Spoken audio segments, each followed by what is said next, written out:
सो है WhatsApp guys. सो कैसे हैं आप सभी लोग एंड आई होप आप सभी लोग अच्छे होंगे। एंड गाइस आज का एपिसोड भी काफ़ी ज़्यादा औसम होने वाला है, तो एपिसोड को पूरा देखना। एंड अब देखते हैं आज के एपिसोड में क्या होगा।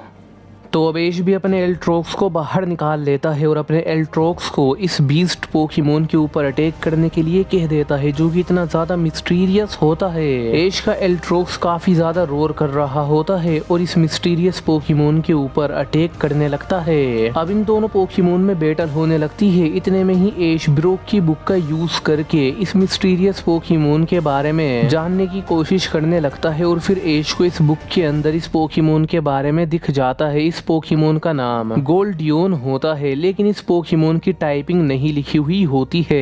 एश को इस पोकेमोन की टाइपिंग के बारे में तो नहीं पता लग पाता, लेकिन ये पोकेमोन काफी ज्यादा स्ट्रॉन्ग लग रहा होता है, क्योंकि ये पोकेमोन एश के एल्ट्रोक्स को भी काफी अच्छी टक्कर दे रहा होता है। तभी एश अपने एल्ट्रोक्स को हाइपर बीम करने के लिए कह देता है, तो एकदम एश का एल्ट्रोक्स तभी एश का एल्ट्रोक्स अपनी हाइपर बीम कर देता है। लेकिन ये देखकर गोल्डियोन भी अपनी ड्रैगन रेज का यूज करके एश के पोकेमोन के अटैक को ब्लॉक कर लेता है। फिर गोल्डियोन अपने कॉस्मिक स्क्रैचेस का यूज करके एल्ट्रोक्स को मार देता है, तो एल्ट्रोक्स दूर जाकर गिरता है और डैमेज ले लेता है। ये देखकर एश हैरान हो जाता है। उसके बाद एश अपने एल्ट्रोक्स को ड्रैगन ब्रेथ करने के लिए कहता है, तो एकदम एश का एल्ट्रोक्स अपनी ड्रैगन ब्रेथ करता है। गोल्डियोन पोकेमोन इस अटैक को अपने जायंट स्टील विंग का यूज करके ब्लॉक कर देता है। उसके बाद अपने एयरविंड अटैक का यूज कर देता है। गोल्डियोन का ये अटैक काफी ज्यादा पावरफुल होता है और इस एयर विंड के अंदर एक टोर्नेडो बन जाता है, जो कि काफी ज्यादा स्ट्रॉन्ग होता है और जाइंट होता है। और इसी की वजह से फिर एल्ट्रोक्स को काफी ज्यादा दिक्कत होने लगती है। एल्ट्रोक्स जमीन के ऊपर अपने पैरों को जमा लेता है ताकि वो इस टोर्नेडो में बह ना जाए, और ये देखकर एश भी हैरान हो जाता है। और एश कहता है, ये पोकेमोन तो एल्ट्रोक्स से भी काफी ज्यादा स्ट्रॉन्ग है, मुझे तो यकीन नहीं हो रहा। चाहे कुछ भी हो जाए, इस पोकेमोन को तो मुझे कैच करना ही होगा। और एश अपना पूरा इरादा बना लेता है इस पोकेमोन को भी कैच करने के लिए। तो फिर एश अपने पोकेमोन को स्टोन क्रशिंग अटैक करने के लिए कह देता है, तो एकदम एल्ट्रोक्स अपने स्टोन क्रशिंग अटैक कर देता है। जमीन के अंदर से काफी ज्यादा स्ट्रॉन्ग और जाइंट और काफी ज्यादा शार्प स्टोन बाहर आते हैं, जो कि गोल्डियोन की तरफ जा रहे होते हैं। लेकिन इन अटैक को गोल्डियोन अपनी सुपरसोनिक ब्लास्ट अटैक का यूज करके तोड़ देता है। ये देखकर एश सोचने लगता है, इस पोकेमोन को कैच करना तो मेरे लिए और ज्यादा चैलेंजिंग होने वाला है। ये पोकेमोन तो मेरे एल्ट्रोक्स से भी ज्यादा स्ट्रॉन्ग है। और दूसरी तरफ एल्ट्रोक्स और गोल्डियोन में बैटल हो रही होती है। इन दोनों पोकेमोन की ये बैटल काफी ज्यादा डेंजरस होती है। यहाँ पर काफी ज्यादा डिस्ट्रक्शन भी हो रही होती है। लेकिन फिर गोल्डियोन अपने ड्रैगन पंच का यूज कर देता है। इस अटैक को एल्ट्रोक्स ब्लॉक करने की पूरी कोशिश करता है। वो अपनी वाइल्ड शील्ड अटैक का भी यूज कर देता है, लेकिन ये अटैक भी टूट जाता है और गोल्डियोन का अटैक एल्ट्रोक्स को लग जाता है और एल्ट्रोक्स काफी ज्यादा दूर जाकर गिर जाता है और एल्ट्रोक्स बुरी तरीके से डैमेज हो जाता है। ये देखकर एश काफी ज्यादा परेशान हो जाता है। एश कहता है, इस पोकेमोन को अपने एक पोकेमोन का यूज करके कैच करना काफी ज्यादा मुश्किल है, मुझे और पोकेमोन का यूज करना होगा। तो फिर एश अपने शाइनी लूगिया को बाहर निकाल लेता है और अपने इटरनेटस को बाहर निकाल लेता है और कहता है, शाइनी लूगिया फ्लैश कैनन का यूज करो। तो एकदम शाइनी लूगिया फ्लैश कैनन कर देता है, लेकिन इसके अपोजिट ही गोल्डियोन भी अपने इन्फर्नो कैनन का यूज करके इस अटैक को ब्लॉक करता है और गोल्डियोन का अटैक शाइनी लूगिया को लग जाता है। तो अब शाइनी लूगिया भी डैमेज ले लेता है और नीचे गिर जाता है। लेकिन तभी इटरनेटस अपनी इटरना बीम करता है। इस अटैक को देखकर गोल्डियोन अपने ड्रैगन बस्ट कैनन अटैक का यूज कर देता है। ये भी एक काफी ज्यादा strong type energy type attack होता है। गोल्डियोन पोकेमोन का ये अटैक इटरनेटस के अटैक को ब्लॉक कर लेता है और यहाँ पर काफी ज्यादा बड़ा ब्लास्ट हो जाता है। इसके बाद एश केचम अपने इटरनेटस को उसके ट्रू फॉर्म पर इवोल्व कर देता है। उसके ट्रू फॉर्म पर इवोल्व करने के बाद फिर एश केचम अपने शाइनी लूगिया को भी मेगा इवोल्व कर देता है और फिर एश का एल्ट्रोक्स भी उठ जाता है और बैटल करने के लिए आगे आ जाता है। अब एश के तीन पोकेमोन काफी ज्यादा रोर में होते हैं, रेज में होते हैं और एश की कमांड के अनुसार ये तीनों पोकेमोन गोल्डियोन के ऊपर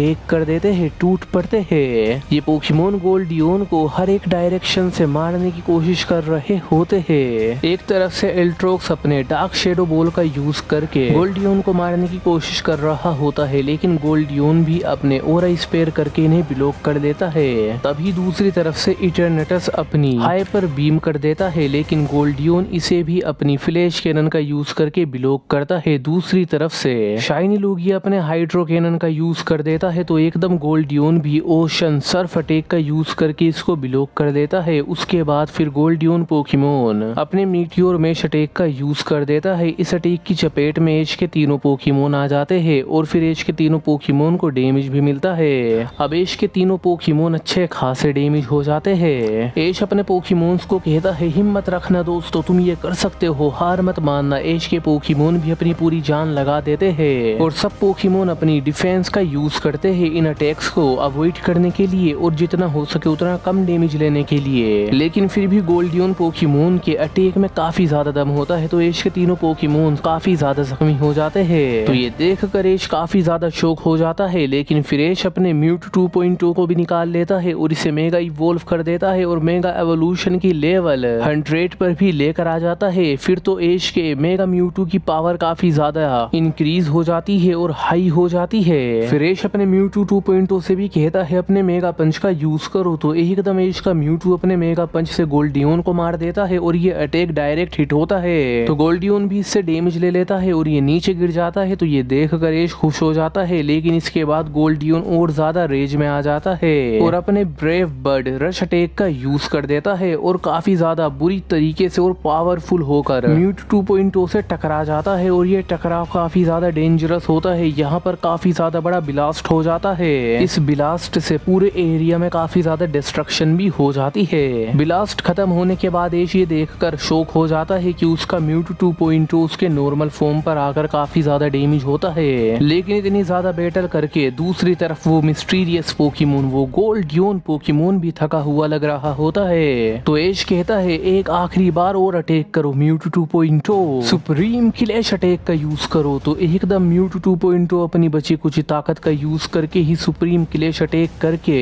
गोल्डियन पोकेमोन से टकरा जाता है और यहाँ पर दोबारा से ब्लास्ट होता है। दोनों पोकेमोन को डैमेज मिलता है और ब्लास्ट के बाद म्यूटू 2.0 तो नीचे गिरकर ही हार जाता है। फिर एश अपने म्यूटू 2.0 को तो रिटर्न बुला लेता है, लेकिन एश के वो पहले वाले तीनों पोकेमोन बैटल करने के लिए आगे आ जाते हैं और दोबारा से यहाँ पर एक काफी ज्यादा बेहतरीन और डेंजरस बैटल शुरू हो जाती है, जो कि काफी ज्यादा इंट्रेंस और लेजेंडरी लेवल पर चली जाती है। गोल्डियन पोकेमोन अपनी पूरी ताकत लगा रहा होता है, वहीं पर एश के तीनों पोकेमोन भी अपनी पूरी ताकत लगा रहे होते हैं। एश का इटरनेटस, एश का एल्ट्रोक्स और एश का शाइनी लूगिया मर्ज हो जाते हैं। इट मींस अपनी पावर को मर्ज करते हैं और अपनी हाइपर बीम को करते हैं, जो कि अटैक मर्ज होकर सीधे गोल्डियन को लग जाती है और गोल्डियन भी इससे दूर जाकर गिरता है और डैमेज ले लेता है। फिर एश दोबारा से अपने पोकीबॉल लॉन्चर का यूज करता है, वो भी अपनी बीस्ट पोकीबॉल को लगाकर इस पोकीबॉल के अंदर गोल्डियन पोकेमोन आ जाता है। लेकिन अगले ही सेकंड ये पोकेमोन इस पोकीबॉल से बाहर आ जाता है और वो बीस्ट पोकीबॉल भी टूट जाती है।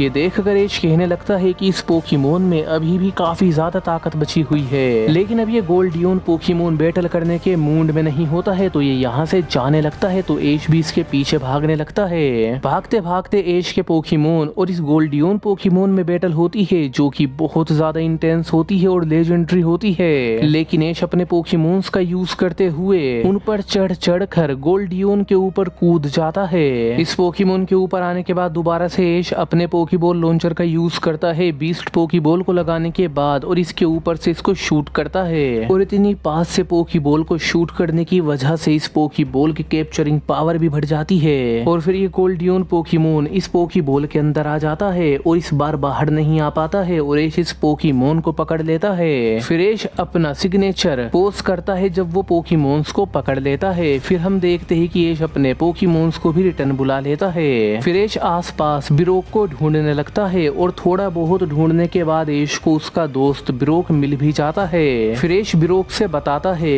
कि उसने एक कमाल का पोकेमोन पकड़ा है जो कि उसने पहली बार देखा था और उस पोकेमोन का नाम है गोल्डियन। तो ये सुनकर ब्रोक काफी ज्यादा इम्प्रेस हो जाता है और ब्रोक कहता है, क्या सच में, क्या तुम मुझे वो पोकेमोन दिखाओगे? तो फिर एश अपने गोल्डियन को बाहर निकालता है। ब्रोक इस पोकेमोन को देखकर काफी ज्यादा इम्प्रेस हो जाता है। फिर ऐश ब्रोक को उसकी बुक भी दे देता है। अगले सीन में हम देखते हैं कि ऐश और ब्रोक आ जाते हैं पोकेमोन सेंटर में, क्योंकि अब काफी ज्यादा दिन हो चुके थे। ऐश को उसका पिकाचू भी वापस मिल जाता है और ऐश का पिकाचू अब पूरी तरीके से हेल्दी भी हो चुका होता है, जिसके बाद ये बैटल करने के लिए भी तैयार है। बट फिर ऐश और ब्रोक भी बाहर आ जाते हैं। बट ऐश कहता है कि मुझे लगता है हमें अभी भी लियोन और लाइट को ढूंढने के लिए जाना चाहिए। तो फिर ब्रोक कहता है ठीक है, मैं तुम्हारी मदद करूंगा। और फिर ऐश अपने गोल्डियन पोकेमोन को ही निकालता है। इस पर बैठकर ये आसमान में उड़ते हुए लियोन और लाइट को ढूंढने लगते हैं। लेकिन काफी ज्यादा ढूंढने के बाद भी इन दोनों को ही लियोन और लाइट नहीं मिलते हैं। फिर अगले सीन में हम देखते हैं कि वो दिन भी आ जाता है जब ऐश की बैटल होने वाली है पोकेमोन मास्टर रेश के साथ।